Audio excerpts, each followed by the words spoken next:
میں اپنی بات چیت کو زیادہ طول نہ دوں، کیونکہ ہمارے ساتھ پروگرام میں ہمیشہ کی طرح موجود ہیں قبلہ شیخ ہانی رضا صاحب۔ السلام علیکم ورحمۃ اللہ۔ وعلیکم السلام۔ کیسے ہیں آقا؟ خیریت سے ہیں؟ الحمدللہ۔ سب سے پہلے آپ کی خدمت میں آج کے دن کے حوالے سے، شہادت سید الشہداء کے حوالے سے تسلیت اور تعزیت عرض کرتا ہوں، اور میں چاہوں گا کہ ہماری جو بات چیت چل رہی تھی اس حوالے سے اپنی بات چیت کو ہم آگے بڑھائیں۔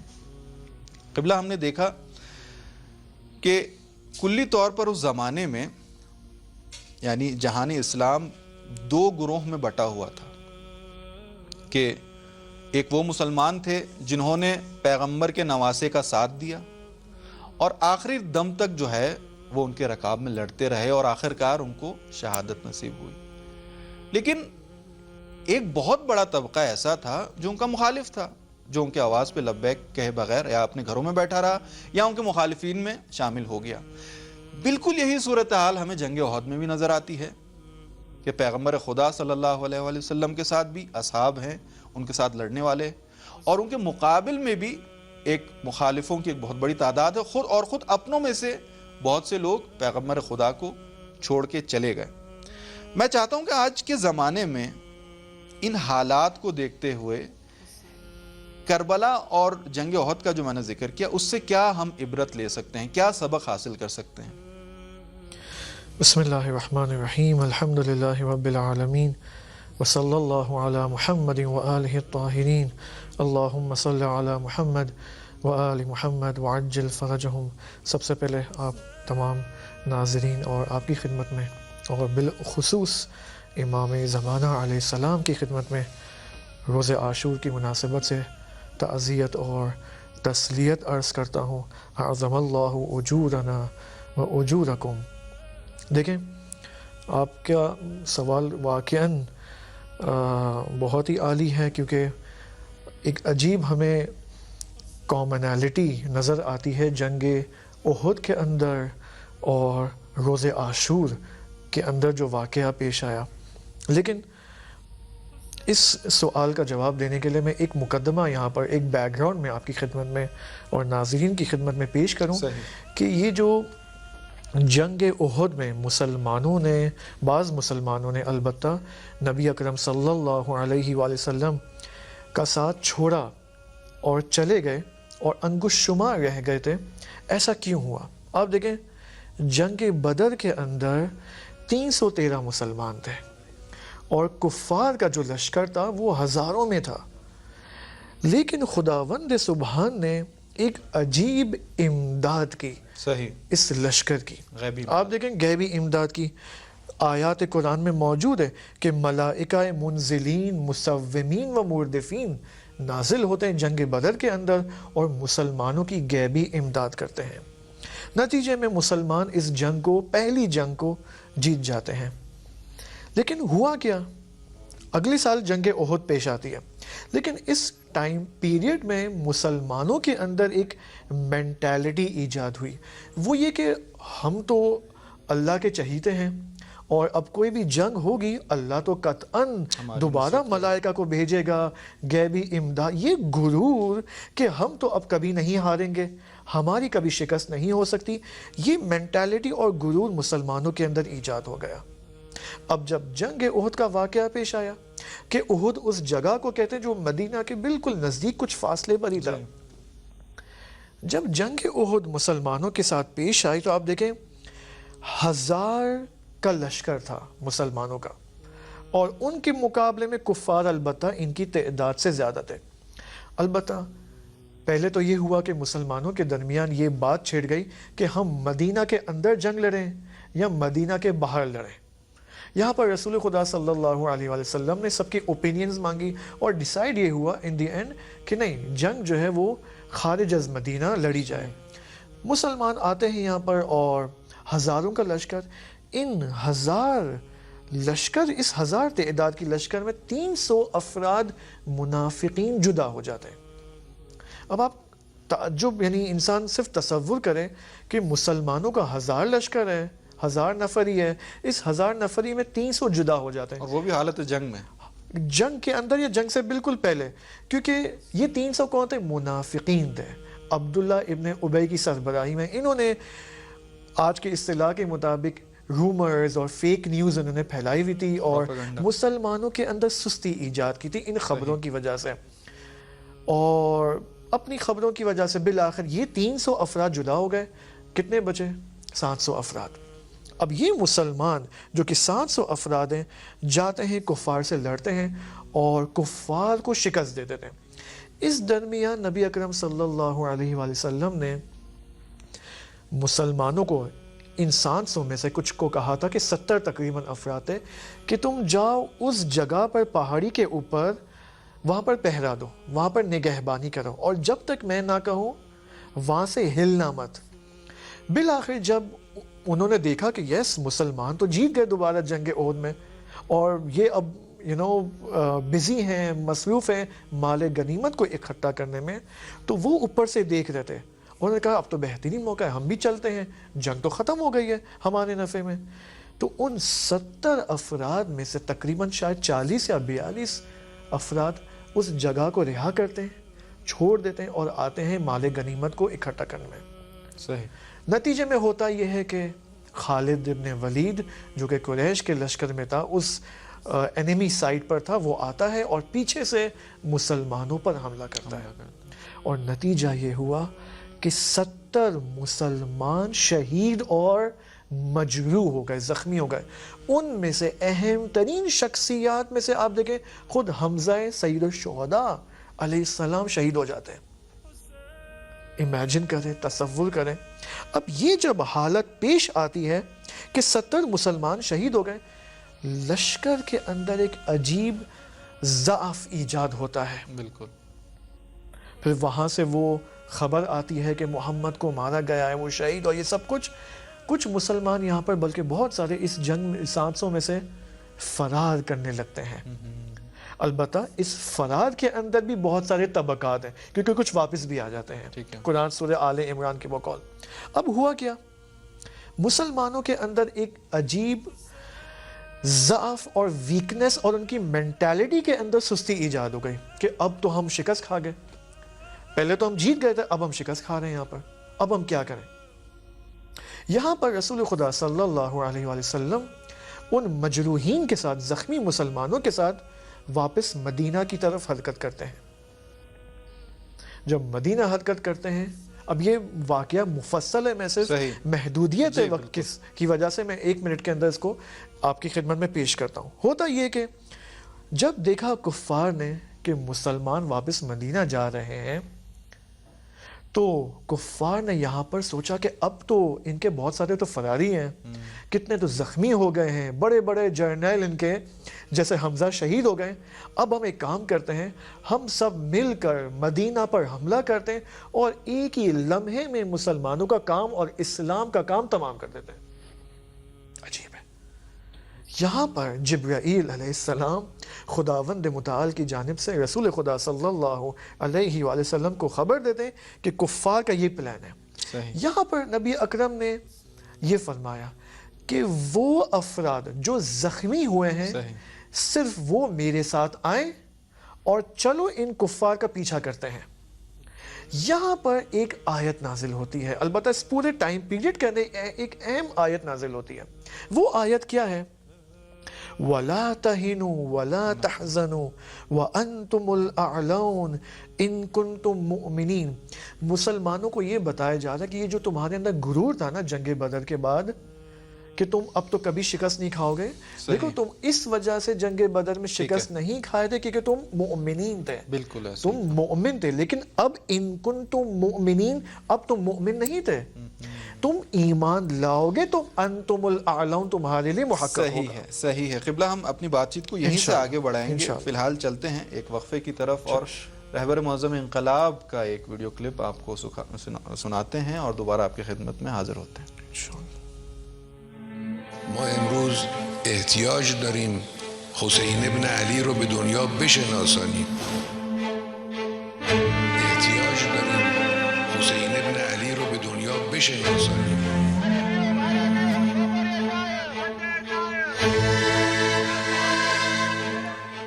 مردم دنیا، جوانهای دنیا، ملتهای بیغرض برای یک چنین حقیقتی دلهاشون میتپد.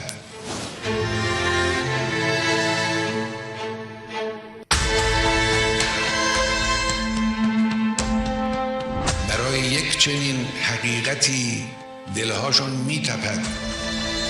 امروز با صدها وسیله علیه اسلام و علیه معارف اسلامی تبلیغ می شود.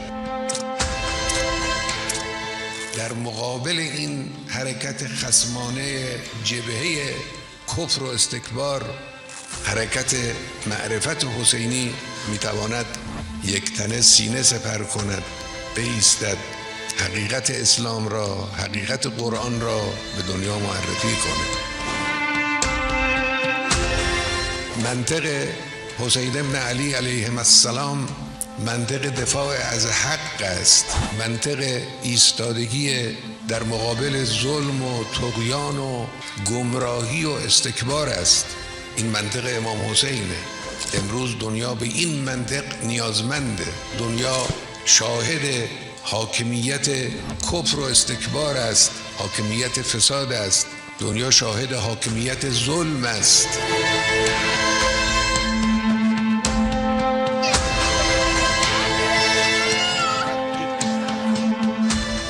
پیام امام حسین پیام نجات دنیاست. حرکت عظیم اربعین این پیام رو در دنیا منتشر میکنه. روز به روز این حرکت باید به فضل الهی و به حول قوه الهی این حرکت بایستی روز به روز تقویت بشود.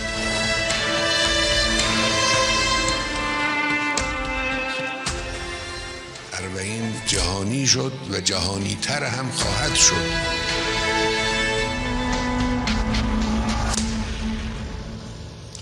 جی ایک مرتبہ پھر آپ کو خوش آمدید کہتے ہیں سحر ٹی وی کی ماہ محرم الحرام کے حوالے سے خصوصی نشریات کربلا ایک درس گاہ. ایک مرتبہ پھر آج یوم عاشور کے حوالے سے آپ تمام ناظرین کی خدمت میں تسلیت اور تعزیت عرض کرتے ہیں. قبلہ ہمارے ساتھ موجود ہیں. آغا ہم بات کر رہے تھے جس طرح سے آپ نے بہت بہترین انداز میں کہ خود روزہ عاشور کے جو مناظر تھے وہ ہمیں احد میں بھی نظر آئے, تو آپ نے اس پہ تفصیلی بات کی. میں چاہوں گا جہاں پہ ہم نے چھوڑی تھی اس گفتگو کو چھوڑا تھا وہیں سے آپ آگے لے کے چلیں. اب دیکھیں اس تمام جنگ احد کے اندر وہ افراد جنہوں نے استقامت دکھائی, خصوصاً امام علی علیہ السلام, کہ جن کا بدن رسول خدا کے دفاع میں کالقرحۃ الواحدہ بن چکا تھا, پورا بدن زخمی ہو چکا تھا امام علی علیہ السلام کا. اور باقی جو اصحاب کرام تھے جنہوں نے رسول خدا کا ساتھ نہیں چھوڑا, ان تمام افراد اور صحابہ کرام کے حوالے سے قرآن مجید ایک عجیب آیت نازل کرتا ہے. اسی سورہ آل عمران میں آیت نمبر 146, وَكَأَيٍّ مِّن نَبِيٍّ قَاتَلَ مَعَهُ رِبِّيُّونَ كَثِيرٌ, جی بسا بہت سارے انبیاء کے ساتھ کچھ افراد تھے جن کو خود قرآن کہتا ہے ربیون. یہ ربیون کون ہے؟ ان کی 3 صفات خدا بیان فرماتا ہے.